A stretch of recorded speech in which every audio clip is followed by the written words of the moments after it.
Oke, topik kedua yaitu mengenai user experience. Nah, kita di sini akan memahami peran UI dan UX melalui konsep desain dari sebuah setir mobil pada zaman dulu ya.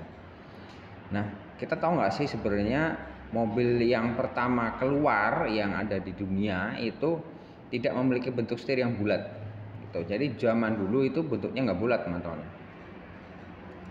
Dulu konsep mobil itu menggunakan pasak kemudi. Jadi dinavigasikan dengan cara menggerakkan pasak ke kanan dan ke kiri menggunakan satu tangan. Saat menggerakkan pasak, tidak hanya tangan kemudi yang bergerak, tapi hampir seluruh badan. Nah, namun ketika mereka harus terus bergerak, hal itu memberikan usaha yang lebih keras dan badan akan cepat lelah ketika menavigasikan kendaraan tersebut. Nah, seorang UX designer dia akan menemukan sebuah masalah dengan memperhatikan perilaku pengemudi dan memahami bahwa tidaklah mudah untuk mengemudi mobil dengan pasak kemudi model seperti itu. Nah, hal ini menjadi perhatian dari UX designer. UX sendiri dia akan melakukan interview kepada pemudi. Jadi pengemudinya, salah sebut. Kemudian menulis sebuah catatan dan mengambil sebuah hipotesis sederhana mengapa pengalaman menggunakan mobil dengan pasak kemudi itu sangat menyulitkan. Lalu dia akan memahami hal apa yang membuat pengalaman buruk terjadi selama mengemudikan mobil tersebut. Kemudian dia akan mencari cara bagaimana nih solusinya agar ketika mengemudi, pengemudi tersebut tidak akan mengeluarkan tenaga terlalu banyak karena badannya akan bergerak semua kalau menggunakan model pasak ya. Nah, kemudian dia akan menemukan konsep yang lebih baik, teman-teman. Nah, muncul konsep setir yang berbentuk bulat. Yaitu dapat digunakan di kedua tangan dan lebih smooth ketika digerakkan ke kanan maupun ke kiri. Nah, UX designer bisa menggambarkan sketsa konsep setir mobilnya atau bahkan membuat prototipe atau sampel yang bisa menunjukkan keberhasilan dari fungsionalnya. Nah, jadi seorang UX designer dia tidak hanya akan membuat ide aja, dia akan membuat sebuah prototipe, akan membuat sebuah antarmuka desain seperti apa sih, seperti apa yang dapat membantu masalah yang sedang dihadapi seperti ini. Dalam kasus setir mobil ini, UI design akan bekerja sama dengan UX designer dengan mendesain antarmuka setir tersebut berfungsi sesuai konsep yang dikembangkan atau tidak. Nah, contohnya material apa yang digunakan untuk setir, kemudian posisinya seperti apa yang pas, kemudian di mana menempatkan setir yang secara ergonomik dia sangat enak dipakai, nyaman dipakai, seperti itu. Nah, UX sendiri dia akan mencari sebuah solusi dan UI akan menentukan tampilannya seperti apa. Nah, sampai sini, jika teman-teman belum menangkap, silahkan di forward ke detik pertama, kemudian diulang. Jika sudah paham, mari kita lanjut ke detik selanjutnya, menit selanjutnya. Oke, dari skenario konsep tersebut, UX designer melihat pengalaman pengemudi yaitu dengan mencari permasalahan dan memahami apa yang sebenarnya terjadi. Nah, kemudian mendesain dan membuat konsep untuk menemukan solusi agar lebih baik serta lebih nyaman dalam mengemudi. So, kesimpulan dari user experience itu apa?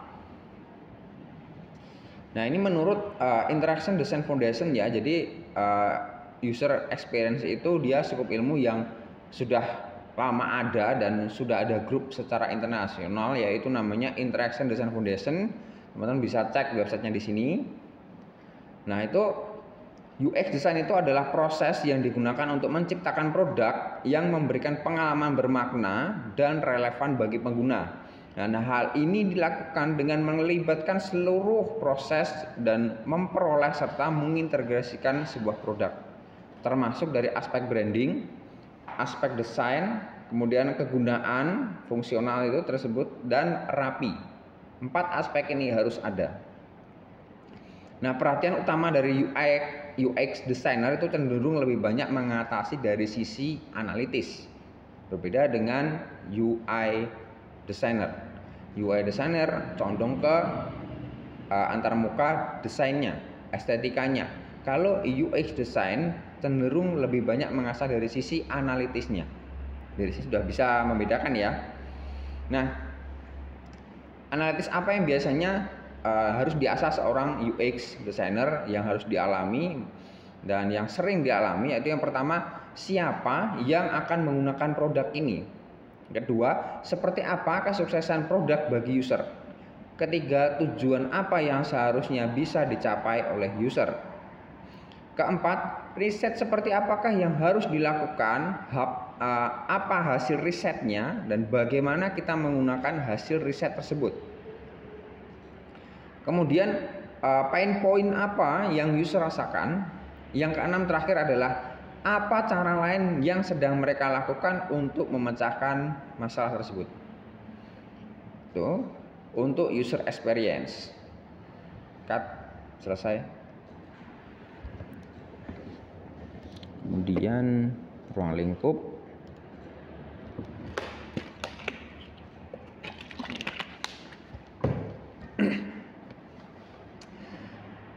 Nah, kemudian ruang lingkup. Nah, ruang lingkup role dari UI UX itu apa? Nah, UX role di lingkungan pekerjaan itu saat ini dalam proses pembuatan sebuah produk digital seperti aplikasi mobile maupun aplikasi website, aplikasi desktop seperti itu.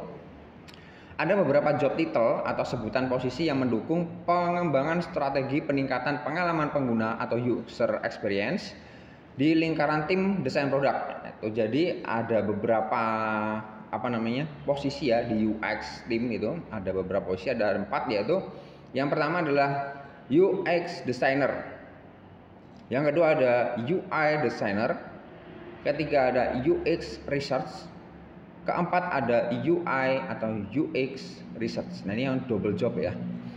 Nah, yang posisi nomor 4 tadi, UI UX designer, itu dia memiliki beban kerja dari posisi 1 dan 2, namun setidaknya memiliki pengetahuan dari posisi nomor 3, 1, 2. Nah, ketiga posisi ini itu semuanya sangat mirip satu sama lain ya teman-teman ya.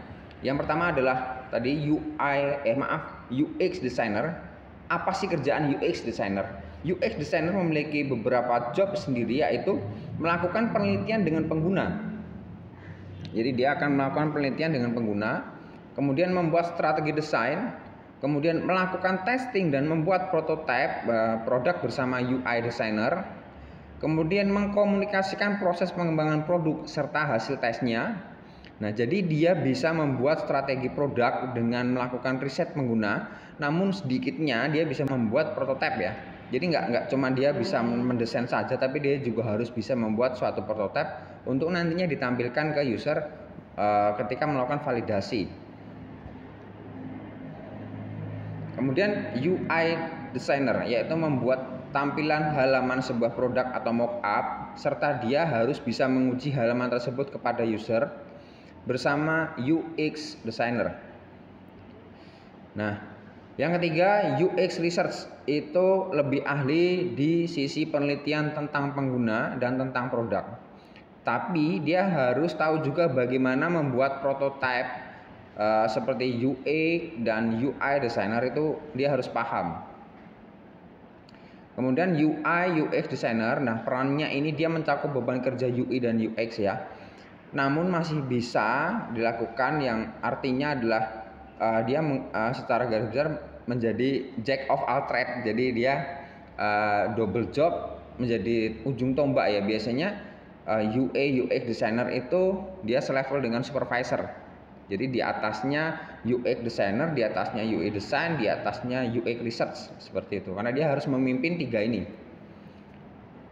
Nah, dari sisi visual dan strategi, dia itu harus paham bagaimana pengalaman pengguna melalui suatu proses dalam melakukan sesuatu dan untuk mencapai tujuan atau goal sebuah produk. Itu harus paham dia. Yang kedua, kemudian bertanggung jawab untuk mengembangkan prototipe desain dan mockup. Yang ketiga adalah memiliki cukup pengetahuan tentang research yang biasa dilakukan oleh UX research. 3 itu dia harus paham, dia harus benar-benar menguasai.